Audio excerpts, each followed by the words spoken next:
4. Refuse to dumb it down. Any work I create, whether it's for concert or commercial, I want it to be coming from the most genuine place and from my voice. Welcome to Black Manifesto, the 10 Commandments. Black Women Speak Out, a podcast series hosted by Nora, Chipaumire and myself, Pawlet Brookes. Black Manifesto brings together voices of Black women from around the world as a collective conversation, making the invisible visible and addressing how we work to reshape a new world in which Black women are seen and heard. The guests on this podcast share their reflections unapologetically, so please be aware of the use of strong language and reference to personal struggles and trauma. In this 4th episode, Maya Taylor takes us on a journey of self-affirmation and overcoming fear as a practice while she contextualises the 4th commandment, refuse to dumb it down.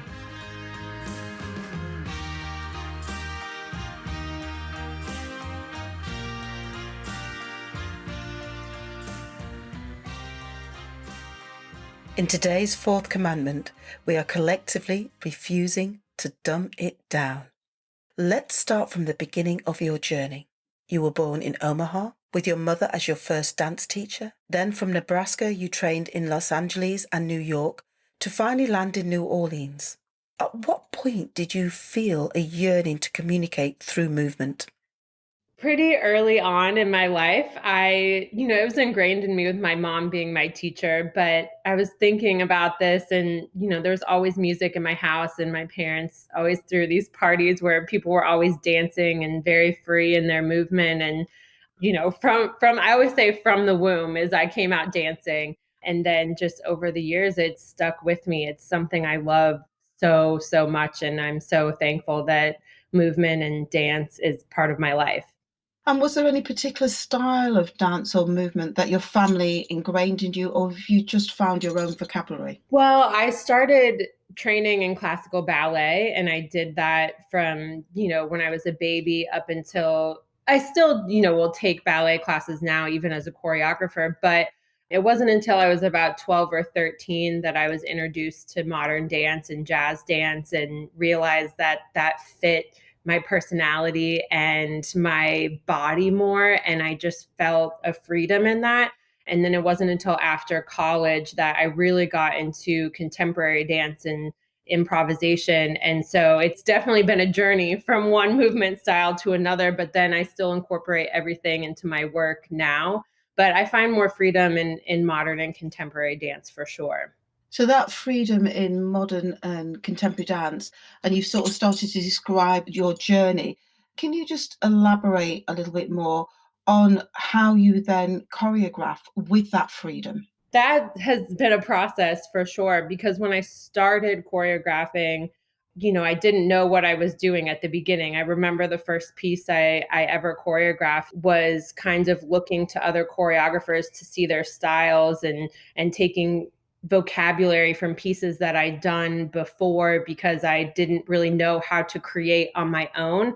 And so as I started to develop my own voice, I really found the freedom through improvising and then taking that and making it into sequences of movements, but really finding that freedom in improvisation. But that's taken me years to develop, because when I first started, I really was unsure in my voice. And so it's been nice to kind of reflect back over the last 10 years and see how that's developed from the first piece that I ever choreographed, now going into commercial work and still my concert dance work.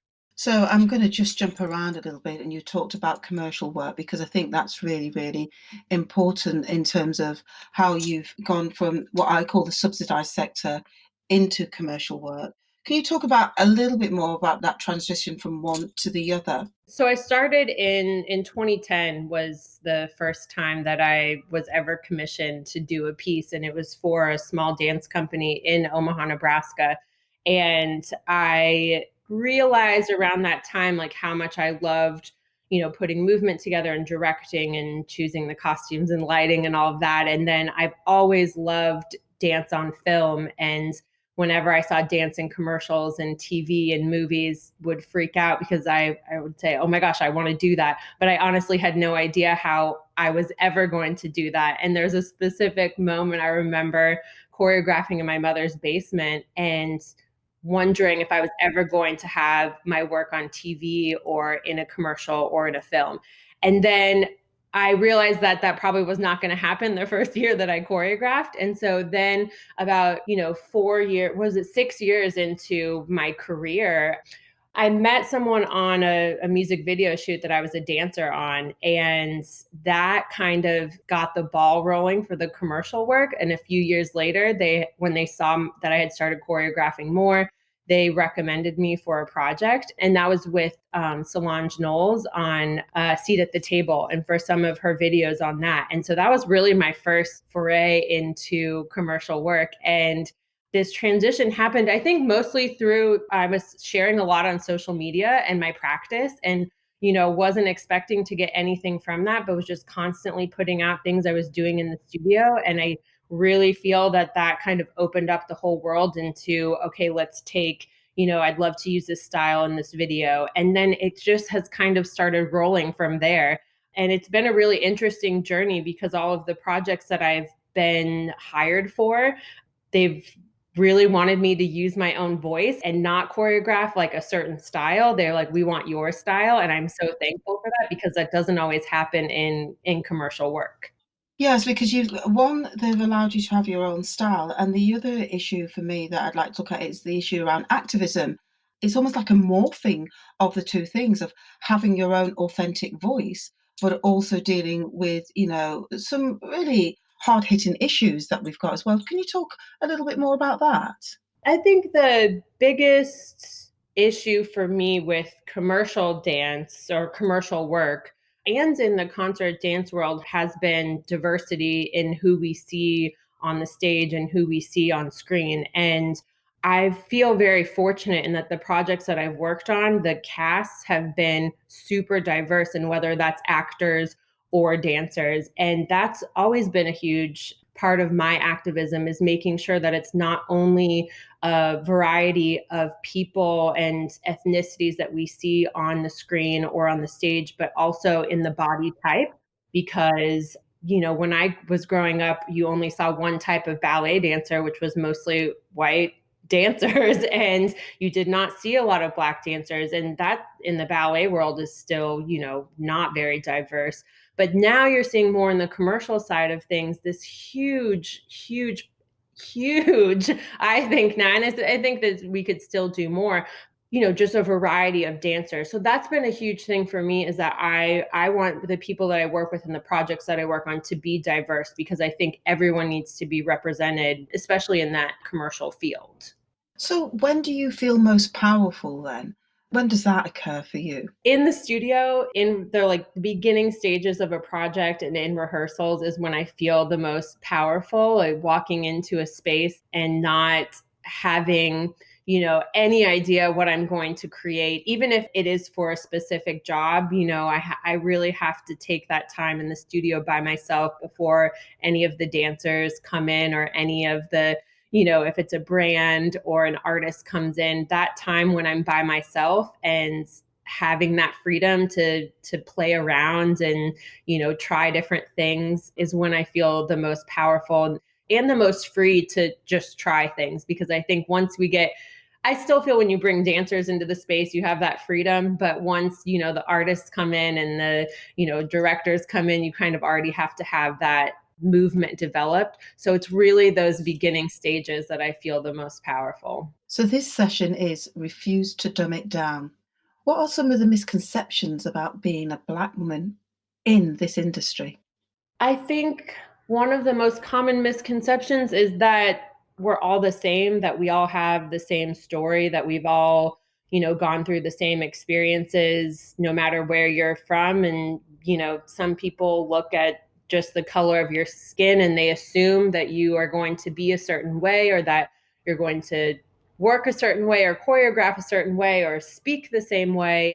And that's really unfortunate, because we all have amazing stories to share with the world. And it comes out in, your own personal style. But I think that another common misconception is that, Black women or any person of color is going to, create the same kinds of work. Or even as a dancer, as a Black dancer, we're all supposed to do hip hop and modern, and we can diversify our styles. And I really dislike when anyone puts anyone in a box and makes that assumption, because it just stops progress. And instead of just allowing us to truly listen to one another, and whether that's, we're speaking or through what we're watching, I wish that people would have a little bit more patience with that and be a little bit more open-minded. And I think we're getting there in some ways, especially in the dance world, but I still feel like it's behind in many ways. So, in real terms, we're talking about the gaze in which people look at work and what prism that we see it through. So, your study of movement seems to be characterized by honesty, sweetness, and vulnerability. And so, what aspects of your direction of movement empowers you to be rebellious? I think in the last few years, there's been a sensuality that's coming out in my work that I've been a little bit surprised by, because any work I create, whether it's for concert or commercial, I want it to be coming from the most genuine place and from my voice. And over the last few years, I've noticed that the work I've been creating has been a little more sensual and sexual. And I was like, wow, this is new for me. And I love exploring that. And then that's translating into, the two fields that I'm working in. And I love that so much, because I think that especially in America, it can be very Puritan sometimes with how work can be presented, or how we look at our body, or how we present our body. And I'm finding myself that I'm becoming a little bit more open with that part of my work. And so combining all of that with the honesty and sweetness and vulnerability is this like sensual part of myself that I'm learning to not be afraid to express. And I think it's fantastic that you're learning not to be afraid to express it, because, again, I'm going to roll back to the gaze, and it's the things that you said before, were perceived in particular ways as Black women. And so you're now putting forward your sexuality from your perspective, from your view. So, given that, how did you overcome your fear to be able to do that? The overcoming fear is definitely a practice for me. I have to work on that every single day in my personal and my professional life. And it's kind of like strapping yourself in to go on a roller coaster. And, when you're about to go over that hill, you just have to go for things. And, I have a million notebooks, and you will, if I ever shared them with you, you would see scribbles of when I'm working, and I'll be like, stop hesitating and don't be afraid, and keep moving forward. And it's like these notes to myself that when, I'm in the process, I'll see them and be like, okay, because there's sometimes where, your mind starts spiraling while you're working or while you're trying to share. And you're like, is it good enough? Is anyone going to respond to this? Do the dancers like it? Does the brand like it? And if I focused on that, I wouldn't be focused on what I'm trying to share and present, and why someone has commissioned or hired me to create something. So in that, I have found that improvisation has really helped me get over those fears, especially if it is with, just any type of work. Is when I'm feeling afraid, I'll just start dancing. I'll give myself a challenge. And in 2019, I gave myself a challenge that every day for 10 minutes a day, I was going to improvise different challenge every day and film it and share it no matter what. Even if it was bad, like I still had to share it. And that kind of helped me get over that fear that, yeah, sometimes things are going to be bad and I'm going to look at it and take notes about it. Sometimes they're going to be good. Sometimes people respond, but it's mostly about my personal journey and my personal practice. And having that practice is so important. And I remember when I was in college, there was a woman, a choreographer, that came in, and she talked about the rituals that she did every day before she started working. And she was like, I wake up and have my hot water with lemon, and then I do my yoga, and then I go into the studio. And I was like, oh my gosh, that seems so planned. Like her day seems so planned. And at the time I was a college student. So I was like, oh, I'm not going to do that. I definitely do that now. I don't do yoga, but I practice every day of when I wake up, and you have these rituals, and this going into the studio and just working through that anxiety or fear that I might have, especially if it gets to the place of I might not be good enough, or, that's just things that I'm putting onto myself. So it comes through a variety of different things of me having to practice not being scared. But if I am, I try and put that into my work and then work through it that way. So you've turned your fear into a discipline in terms of how it's become a strength. So I'm going to throw three sort of provocations at you. One you've talked about a little bit, which is improvisation, defiance, and pioneering. What do those three words mean to you? Those are essential words, I think, for every artist, because we have to start from somewhere, whether in any kind of art or any kind of field, you're going to start from, a place where you don't know anything. And I'm still learning so much about choreography and direction and dance, to this day, and will continue to. But that finding the freedom and improvising to find your voice, the defiance for me is watching my work as it grows and making sure that it's still my voice and that I'm not taking in these outside factors that can come from, now everyone shares everything on social media. You're seeing people's process more, which I love.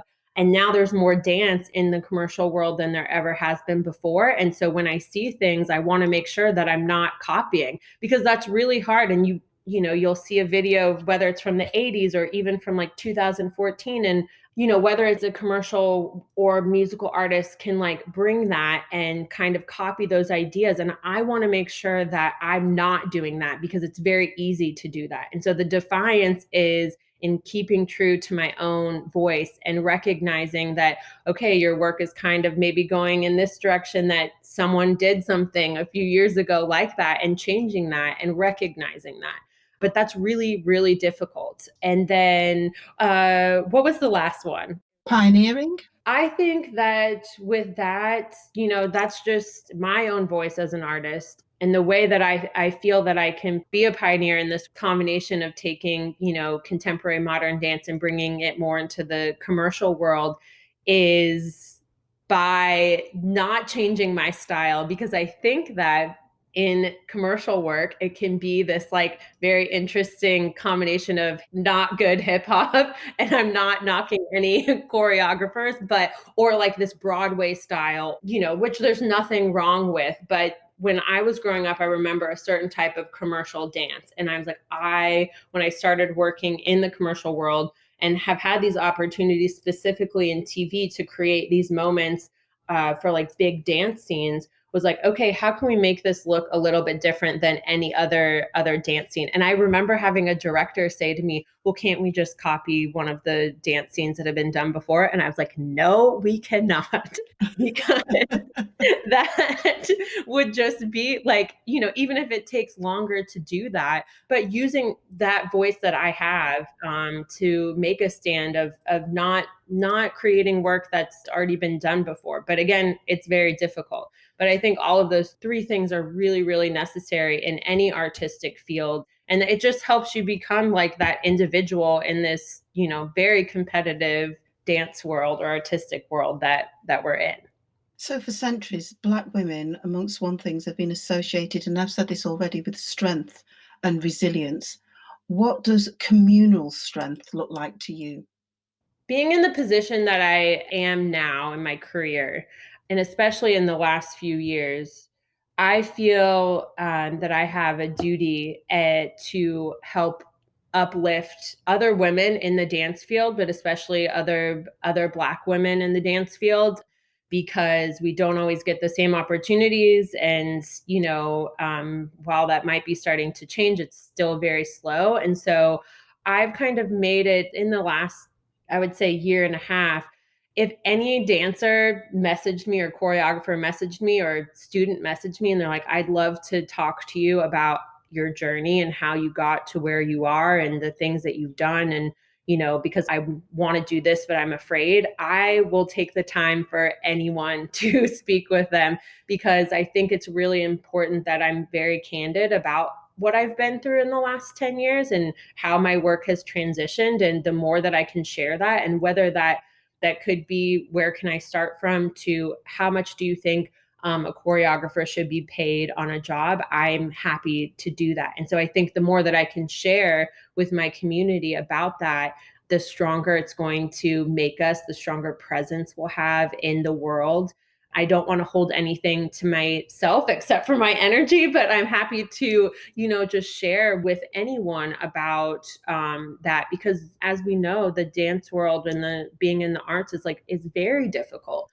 And so the more open I can be and the more of a presence I can be to say, hi, I'm being hired to, direct or choreograph and work on this project, hopefully that will inspire more to be like, okay, I can do this, no matter where you are in the world. So being open to sharing is key to you as an artist.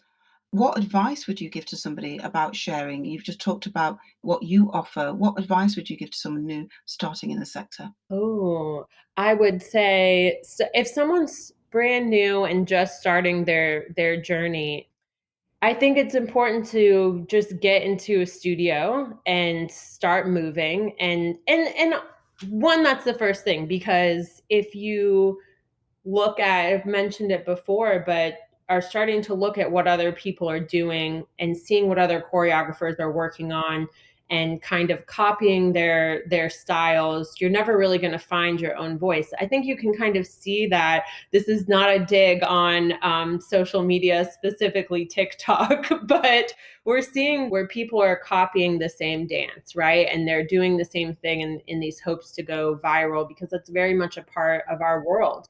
But then my eye is always drawn to those people that are not following the trends and are working on their own voice. Again, as I mentioned in my improv study, some of the things I did were bad, but I was okay with sharing that. And I think that developing a practice is really, really important. And I do think watching, different types of art is really important, not just dance, and film and TV and reading and art, everything. 'Cause that's where my inspiration comes from. And then surrounding yourself with people that can mentor you, that you can look to and show your work to, and be open to feedback from them, because I think that that's really important. But when I started my journey, I was afraid to ask for feedback, because I don't know why, but I wish I hadn't have been, because I feel like it's important to say, hey, what do you think about this, and listen to that and take it.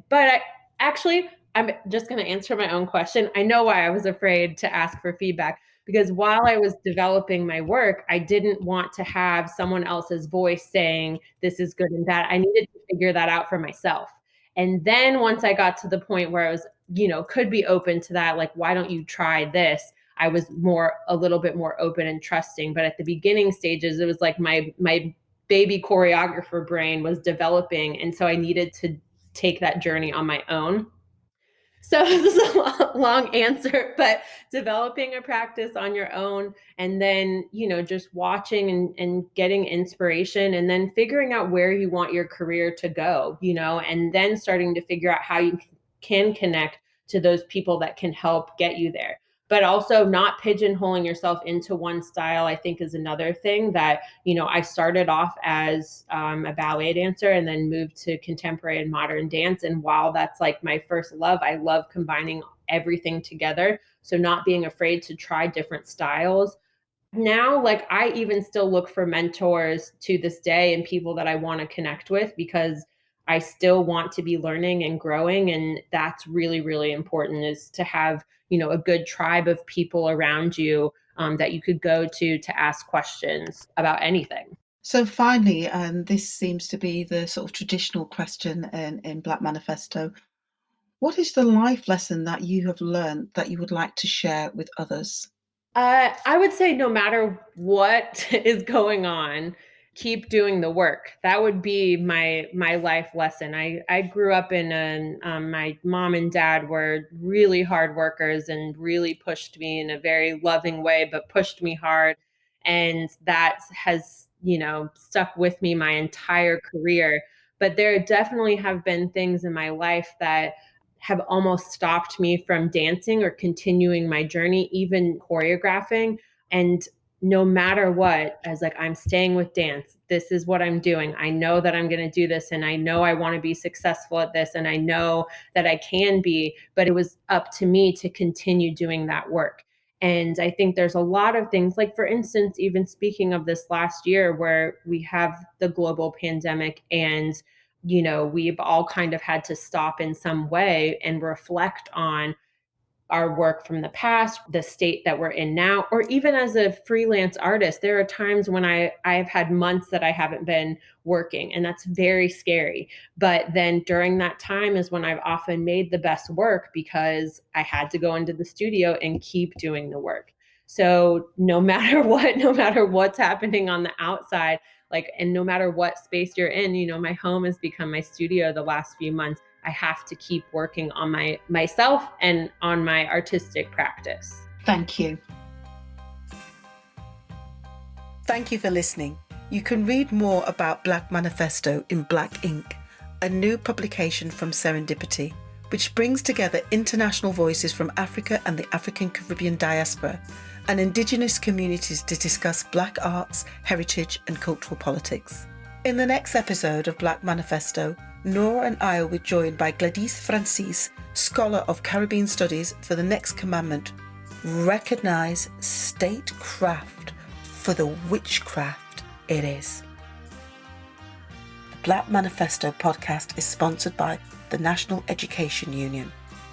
This podcast was edited by Hannah Hethman and Julia Letts at Better Lemon Creative Audio, with research by Miss Thora Allison and Amy Grain. For further information and context to support your own learning, visit our Resources for Change page at serendipity-uk.com. Thank you.